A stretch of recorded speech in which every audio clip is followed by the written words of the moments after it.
The tri-arena of Dominion orbited the gas giant relics, like an overgrown trophy no one dared dust. It gleamed absurdly, gold filigree curling like vinework over its hull, with gargoyle-faced antennae pulsating in sync with the molten planet's flare cycles. It had been designed by 12 architects from 6 species, none of whom liked each other. The result was a structure that looked like a Baroque cathedral mated with a squid. Inside, the noise was liquid chaos. 100,000 throats, some scaled, some tentacled, some vibrating like harp strings, sang, barked, clicked. Fans of all shapes and secretion levels waved banners that read Deathworlder Challenge. 60 seconds in shimmering nanotext. The seats smelled of ozone and brine. Gravity shifted slightly every few minutes to accommodate spectators with differing tolerances, most of whom still vomited discreetly into complimentary bio-buckets. Floating mid-arena, the announcer hovered, a levitating gelatin with a dozen fractal eyes and a voice that sounded like 1,000 champagne corks. His outer membrane sparkled with commemorative decals from previous executions. He adored this part. Lords, larvae, and legacies, he cooed in intergalactic high tongue. We welcome you to the trial of grace. 60 seconds of time. One Deathworlder.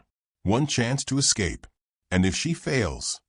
A hollow drama of liquefying past contestants played midair, set to a jaunty score composed by a sentient fungus. The audience cheered with varying degrees of audible spit. A camera zoomed into the center of the arena. There she sat, human, female, alone. She wore no ceremonial garb, no flex armor or viral tattoos. Just a worn charcoal jacket with a faded patch, 207th Terran Dust Division. Her boots were old military issue. One heel scuffed. She sat with legs crossed, a look on her face like someone reviewing grocery prices and finding them predictable. The announcer oozed closer to her. General Sorka Mallory of Terra, do you accept the Empire's generous 60-second grace period before execution? She didn't look at him. Her eyes flicked upward once, then down to the arena floor. A soft crackle of her jaw moving, chewing a mint tab. Sure, she said. I'll try to make it sporting. The audience laughed. Most of them. The ones with a sense of irony. In the Empire's private box, a floating enclosure shaped like a jeweled barnacle, High Chancellor Slurmbax watched through dripping eye stalks. His gills pulsed with disdain. You'd think, he murmured to his consort archivist, after all this time, humans would learn not to mistake sarcasm for strategy. His consort nodded, recording every blink. Begin the countdown, the Chancellor commanded. All across the arena, crystal panels lit up with synchronized numerals. 60.00. The announcer inflated ceremonially and proclaimed, "Let the grace countdown begin." Far below, Sorka sighed as the number ticked. 59.98. 59.97. A full minute to escape a trap that had been designed by 9 war colleges, sealed by vacuum wards, guarded by 17 species of genetically engineered executioners, and aired live to 48 systems. It was insulting, really. The Galactic Empire called it a trial, but it was theater. Every cycle, they picked a nuisance species and staged a ritual execution to maintain morale. The galaxy didn't need wars. It had pageantry. And humans, being just clever enough to be threatening and just diplomatic enough to be annoying, had finally drawn the spotlight. She cracked her knuckles. Across from her, 6 executioners stood in ceremonial stasis. A carnivorous fern with a plasma core. A 6-legged crustacean with twin railguns for arms. 2 robed psionics pulsing with mind fire. A sentient virus housed in a crystalline suit. And a giant, possibly decorative, statue that had moved once in rehearsal and terrified a technician into early retirement. She counted their breath rhythms. The floor beneath her hummed with light vibration, slight shift in gravity modulation, just enough to disorient species without bilateral symmetry. A subtle trick that wouldn't affect her. 50 seconds, boomed the announcer. Betting odds appeared on the arena walls. 728:1 against her. Some fool in Sector 9 placed 1,000 credit bet on her surviving past 40 seconds. The audience roared with amusement. Above, the imperial dignitaries toasted with blue firewine. Several placed private wagers on how she'd die. One senator suggested boredom. Sorka uncrossed her legs, rolled her left shoulder. The fabric of her jacket shifted slightly, revealing a fine mesh beneath standard neural thread, disguised under plain Terran cotton. Her fingers tapped her thigh once, then twice. Internally, a HUD flickered to life in her right retina. No countdown, just the arena schematics, tactical overlays. She'd memorized them during transit. She'd reviewed every material composition, gravity gradient, and heat signature. The Empire had been so proud of their showmanship, they'd broadcast the plan 6 days ago as part of the hype reel. She knew every screw in this place, knew which wall panel wasn't properly reinforced, knew how the floor pulsed every 9.6 seconds as it cycled environmental calibration. And she knew that behind her, just 16 meters and one very stupid assumption away, lay an auxiliary maintenance shaft. 40 seconds. The executioners stirred, stepping into activation stance. They couldn't touch her yet, not until the grace ended, but they wanted her to see them warming up. Fear was part of the tradition. Sorka stood slowly. One boot creaked. She stretched her arms as if waking from a nap. Her left hand brushed the back of her neck. A small dermal implant clicked online. She exhaled once, then moved. Not a run, not a dash. A walk. Measured. Controlled. Her stride didn't change as the crowd howled, mocking. "What's she doing?" one commentator asked, a feathered analyst whose species used shrieking as punctuation. "Approaching the north wall," answered another. "Perhaps seeking a mercy kill?" Oh, the first added. "Bless." 30 seconds. Her boots hit the arena floor in quiet, firm rhythm. She stopped 4 paces from the wall, tilted her head, calculated. Her eyes tracked a seam in the paneling. Then she stomped. A single motion, heel to panel, precise and low frequency. The floor beneath her shimmered. To the audience, it looked like nothing. To the floor, catastrophic harmonic disruption. Gravity plates faltered. The wall bulged. A shock wave traveled silently through the structure. The executioners stumbled, legs knocked inward by the invisible quake. One of the psionics flared with panic, mind fire fizzling. The statue shuddered and cracked. 25 seconds. Sorka stepped back. Her fingers closed into a fist. The mesh on her wrist shimmered, briefly visible. A compact grav shunt embedded in her bones. She punched the wall. Just once. It didn't explode. It folded quietly and absurdly, like someone peeling an orange with too much confidence. Behind the crumpled alloy and biomass, a tunnel yawned, unlit, dusty, forgotten. Meant for drone repairs. Never meant to be noticed. She had noticed it anyway. The announcer gurgled in visible confusion. She appears to have found a wall anomaly, he offered, as if the structure's sudden betrayal were a clerical error. The betting system crashed. A tentacled noble screamed. Slurmback stood, tentacles flailing. Sorka turned once, faced the arena, looked up toward the High Chancellor's box.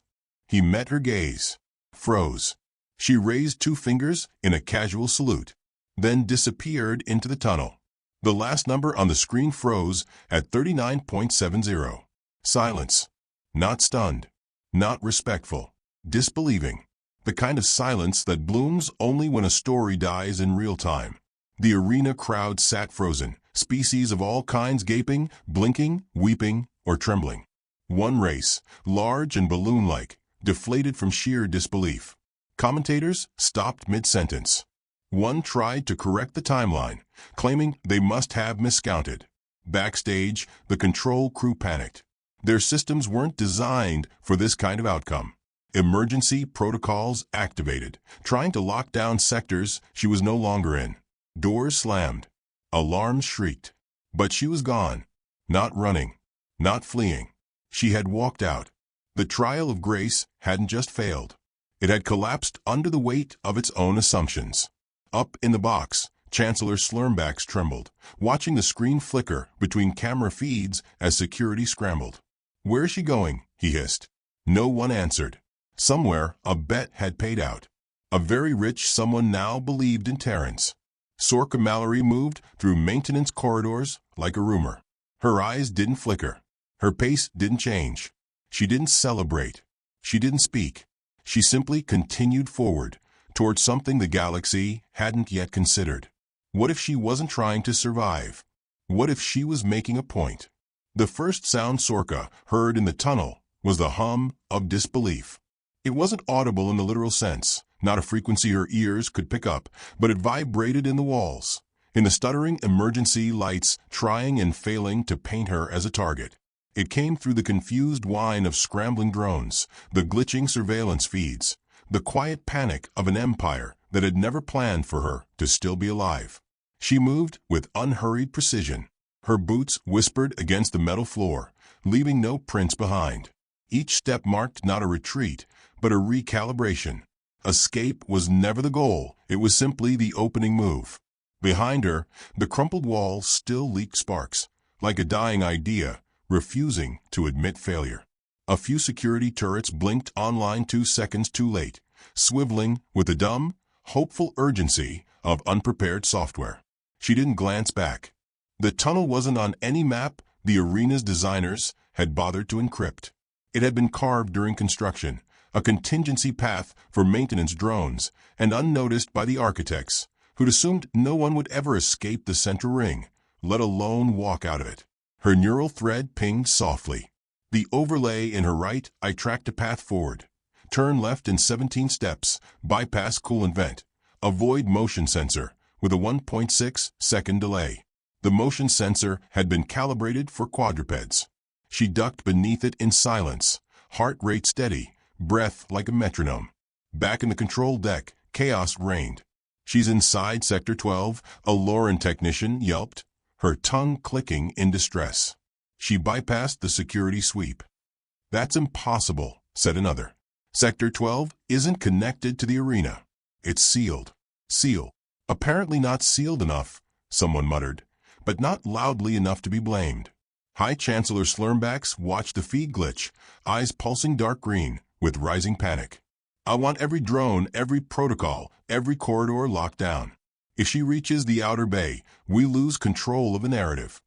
"But, Chancellor," a trembling junior aide offered, "she already escaped the arena. That is the narrative now." Slurmbax didn't respond. Instead, he slammed a cluster of gelatinous digits against a panic node, which promptly exploded in confusion and citrus-scented steam. In the tunnel, Sorka moved on. She could feel it now, the Empire's desperation. It leaked into the air, into the heat of the walls. Their systems were reacting, throwing up locks behind her and alarms ahead, trying to herd her like an animal. But she'd spent 20 years slipping through kill zones designed by smarter tyrants than these. The real mistake hadn't been the 60-second grace period.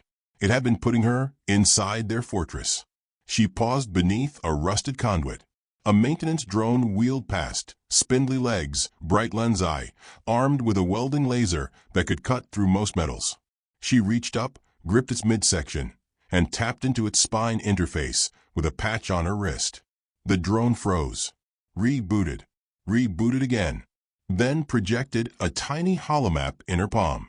The escape bay was 2 sectors over, behind a sealed gravity corridor and 2 biometric gates keyed to species she wasn't. In theory. In practice, they'd built the gates for size-based differential scanning. She was small enough to fit between the outer gate's motion bands if she moved fast and stayed low. She had 30 seconds of unjammed access, maybe 20 now. She exhaled, counted her next steps. Back in the arena, the crowd was trying to decide whether what they'd seen had been real. Replays looped endlessly. The punch, the crumpling wall, the walk. One commentator suggested it had been staged. Another insisted it had to be a deepfake.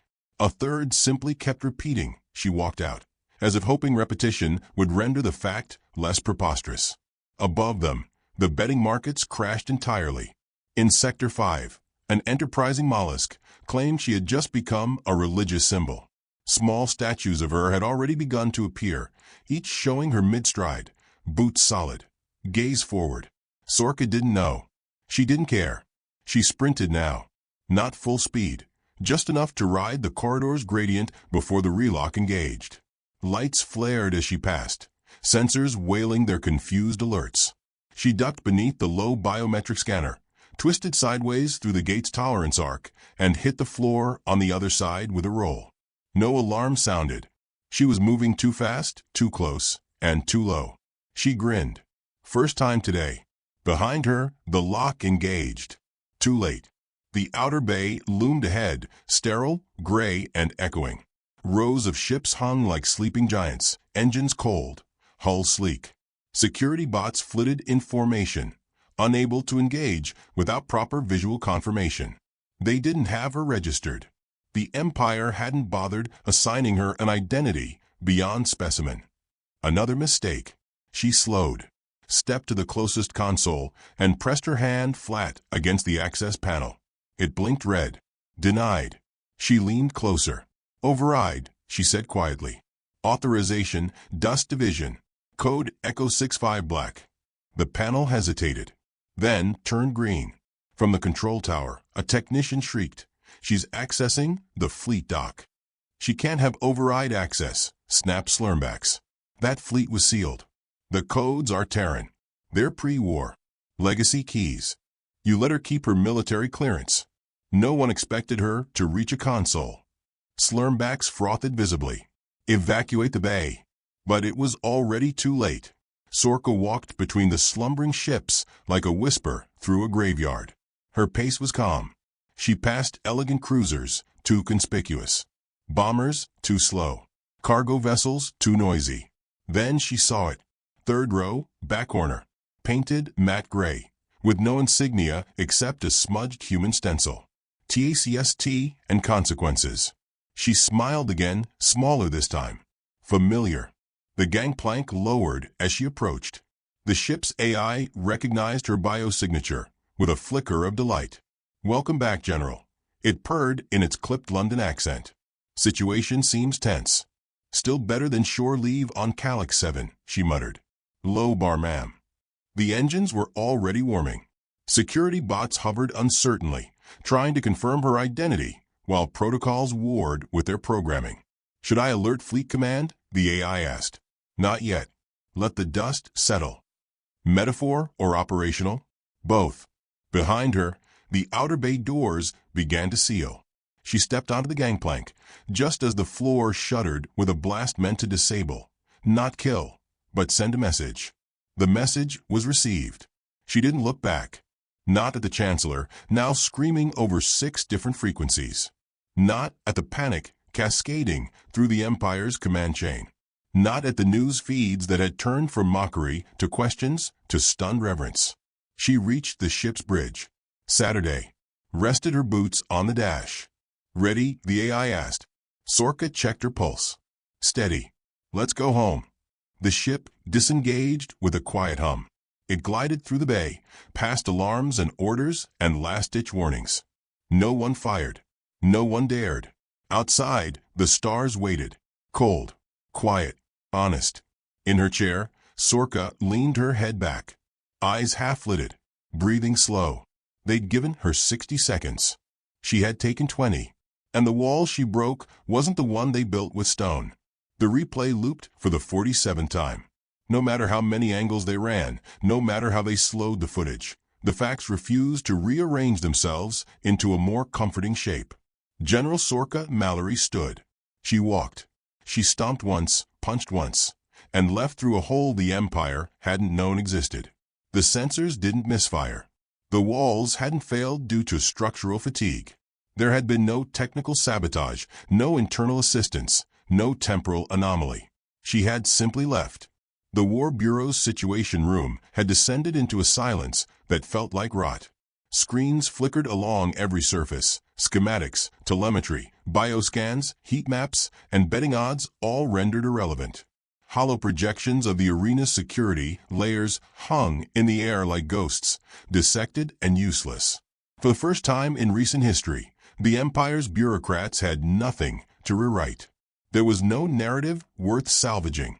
She didn't just escape, whispered Director Calyx Vun, her 4 pupils dilating at uneven speeds. She did it while bored. The High Chancellor hadn't spoken in 10 minutes. He stood rigid, mouth pressed into an unnatural line for a being without bones. His gelatinous surface had lost its usual luster. "She never intended to fight," said the Deputy Minister of Control, voice brittle. "She didn't brace, didn't prepare for violence. She was evaluating her surroundings the whole time. Strategically, calmly. She treated the entire arena like a poorly lit conference room." Someone else muttered. "She used floor resonance to disrupt the magnetic array. How does a Deathworlder infantry general even know the biomechanical frequency harmonics of a living wall?" "She probably read." "Read what?" "Everything." Chancellor Slurmbax finally moved. He turned away from the footage and faced the room with a slowness meant to communicate grandeur, but which now felt like decay. "I want a full audit of every piece of technology we used," he said. "From atmospheric controls to the emergency lighting. I want everyone who ever touched that system questioned. I want to know what else we've underestimated." "Sir," said Director Klalix carefully, "it wasn't the tech. It was her." The Chancellor's face stiffened. "She's not a magician," he snapped. "She didn't tear apart the arena with sorcery. She exploited known systems using outdated, primitive tools." "Exactly," Klalix replied, and in her tone was the dagger. "She used our knowledge against us. She found the seams in our pride." A pause. "Sir," said another officer cautiously, "there's chatter across the outer colonies. Not formal channels. Just memes, reposts, unverified footage. But it's spreading. She's being called the Wall Walker," someone finished. The Chancellor paled, visibly, despite having no blood. "She was supposed to fail," he murmured, half to himself. "That was the point. To display failure. Contained. Clean. A lesson. A spectacle." Klalix folded her upper arms across her chest. "You made a mistake." He turned toward her. "You chose someone who doesn't see spectacle. She sees systems, fault lines, weak points. And you made her the center of the galaxy's attention," someone added helpfully. "She didn't crave the spotlight," Klalix said, softer now. "She just made it impossible to look away." On Earth, news traveled in whispers and seismic shocks. The Terran diplomatic outpost on Thes Prime received the footage just 8 minutes after the event ended, transmitted through dozens of proxy nodes and hacked relay stations. They played it once in full, without commentary. No subtitles. No corrections.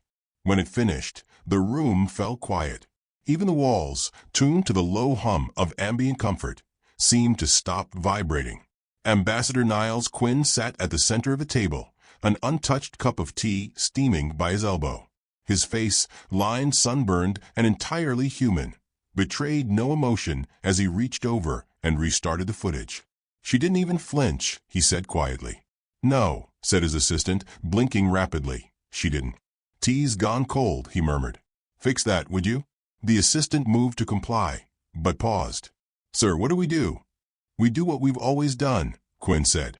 "We let them underestimate us again." He sipped, winced, set the cup down. "Then we offer them tea." He turned to the console. "Draft a message to the Galactic Council.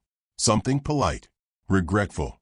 Offer to debrief them on anomalous human psychology. Make it sound like we're sorry, but not too sorry. Let them believe she's a wild card, an outlier, not a representative example." "But she is, isn't she?" the assistant asked. Quinn raised an eyebrow. "What do you think?" Across the galaxy, the aftershocks unfolded in species-specific ways. On Gorlax-6, where gladiator training academies watched every arena match as sacred right, 3 of the top war instructors resigned in shame. On Vishura Prime, a popular drama series was canceled mid-season to hastily begin a limited series about the woman who walked through walls. In the financial sectors of the coal regime, the betting economy cratered, triggering what analysts were calling the Sorka correction. Thousands of gambling algorithms had been tuned to project human behavior based on historical cowardice. The algorithms were now being quietly rewritten. In the Empire's Inner Council, a meeting convened under emergency protocols. "We have to spin this," a voice insisted. "Call it a glitch, a design flaw." "We've tried," said another. "But the footage is viral. It's everywhere. People believe in her now." "Then make them fear her." "No," Klalik said, slicing through the noise. "They already do. But it's the wrong kind of fear." Everyone turned to her. "She's not a monster. She didn't kill. She didn't destroy. She walked. Calmly. That's what terrifies them. Not just that she escaped. But how? With grace. With contempt.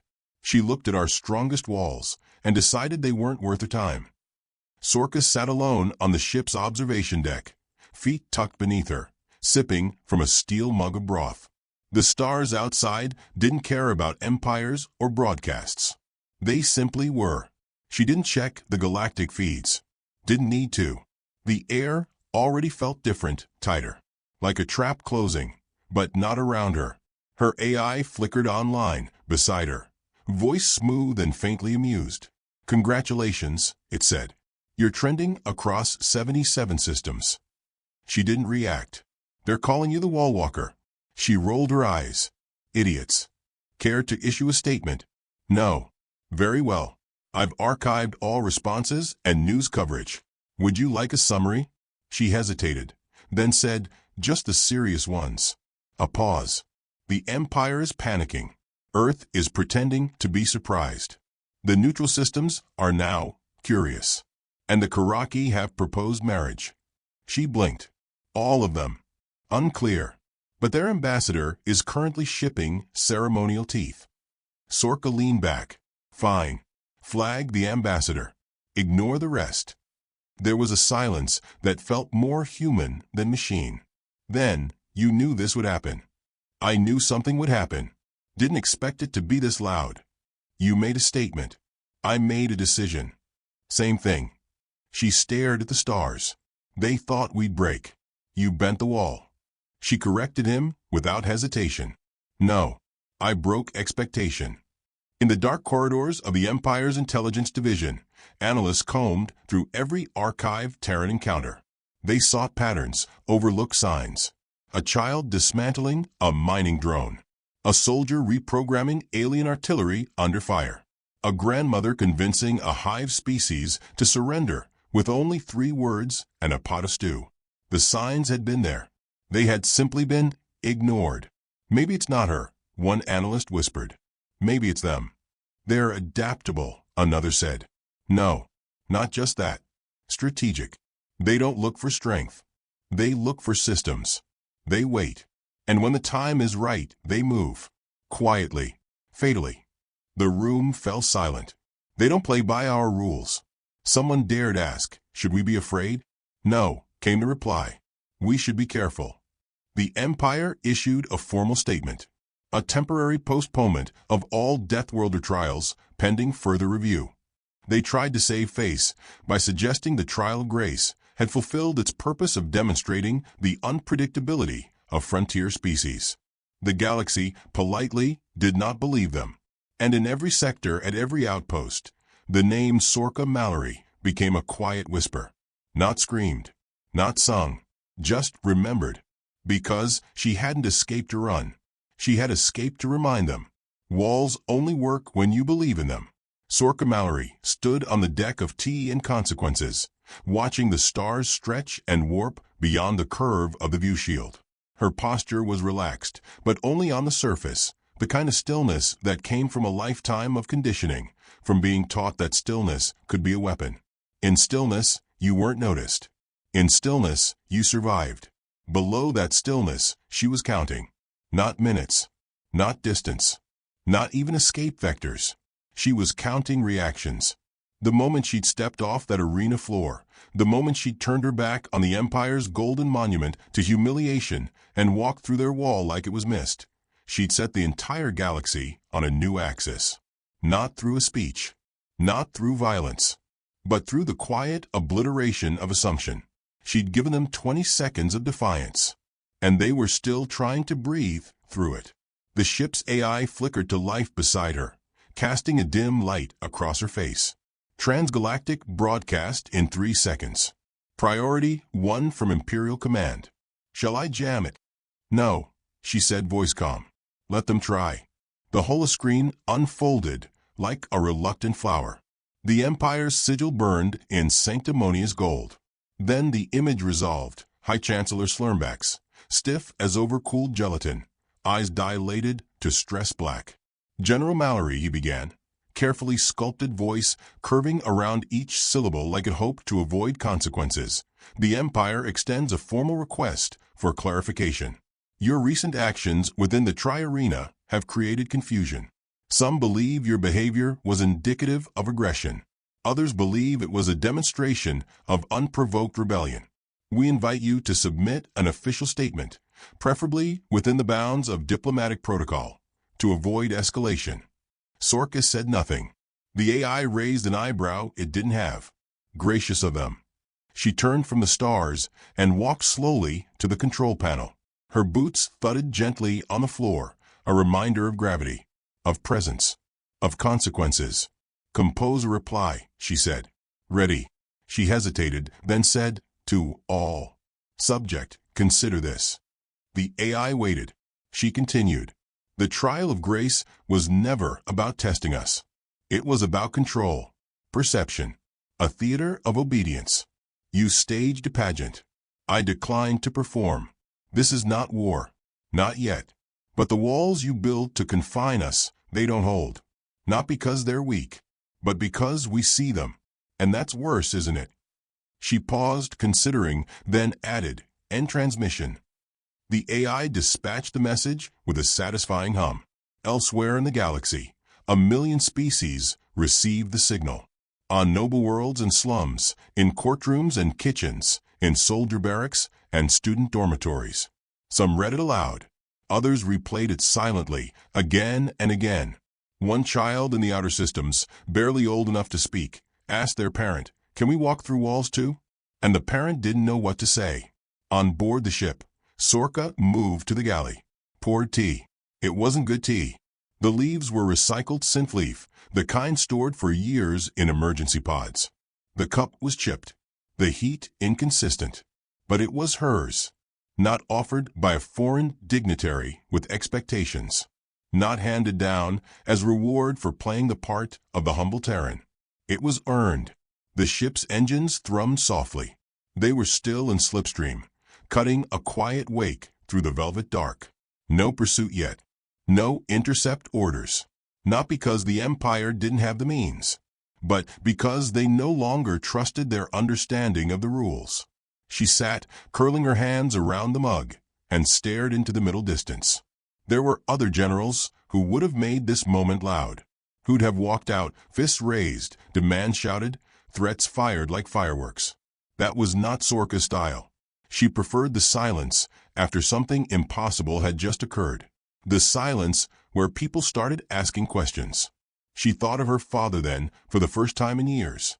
A mining foreman on the dark side of Proxima D, who raised his children in underground modules so unstable you learned to sleep while listening for microfractures in the walls. He'd taught her how to spot the weakest beam in a room. Not to collapse it, but to understand it. Because knowing a structure's failure point told you everything about the people who built it.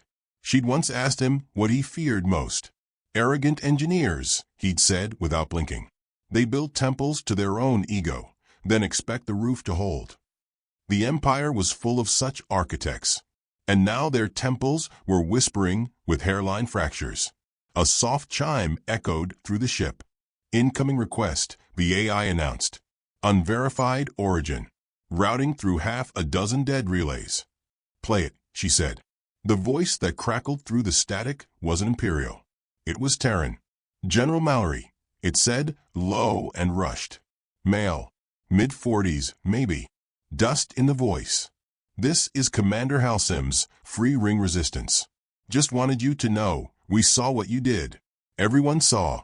You gave them silence. They've been using our own noise against us for decades, but you made the silence hurt. And we're listening. Orders or not, we've got your back. And if they come for you, we won't be quiet. The message cut out. Sorka stared at the console for a long moment. Not smiling. Not crying. Just listening. She hadn't wanted followers. She had meant to spark rebellion. Her goal had been simple: demonstrate that the Empire's control wasn't unbreakable, wasn't infallible, wasn't real. But the moment she turned her back on that arena, she'd become more than a soldier again. She'd become a mirror. And mirrors had a tendency to shatter things. She finished her tea. The AI said, "Shall I plot a course to Earth?" "No," she said. "Too predictable." Suggestions. "Give me 3 destinations the Empire doesn't control and doesn't claim not to control." Compiling. Top match, Scylla Belt. Old mining habitats. Largely abandoned. No reliable surveillance. Sounds perfect. Plotted. She stood, walked back to the bridge. There were no more orders coming. No fleet command to obey. Her name was burned into every feed from the core to the frontier, and her service record now read like a fable. She was no longer part of the military. She was the message. The ship tilted into a new heading. Beyond the windshield, space remained impassive. The stars didn't flinch. They'd seen humans rise and fall before. But this time, there was something quieter moving behind the scenes, across encrypted forums, old neural nets, and dusty hangars. If she could walk through their wall, what else had they misjudged? Back in the Empire's capital, Chancellor Slurmbax faced the Council of Dominion. 1,000 species, each member blinking, breathing, or digesting in their own anxious rhythm. "She humiliated us," said the Yevra ambassador. On live broadcast. "She destabilized our economy," said another. "The betting markets are in ruins." "She sent a single message," muttered a reptilian delegate. "And no one has spoken since. We don't know how to respond to silence." Slurmbax didn't move. "She broke protocol," he said finally. "Yes," hissed a delegate. "And in doing so, she made our protocol irrelevant." He leaned forward. "So what do you propose?" There was silence. Then, from the far corner, a voice, small, tremulous, but clear. "We should stop building arenas." Gasps. Hisses. Retractions. "No more trials," someone cried. The voice repeated, louder this time. "No more trials. No more pageants. No more illusions of superiority. Because every time we make them dance, they learn how we move." The Chancellor sat back.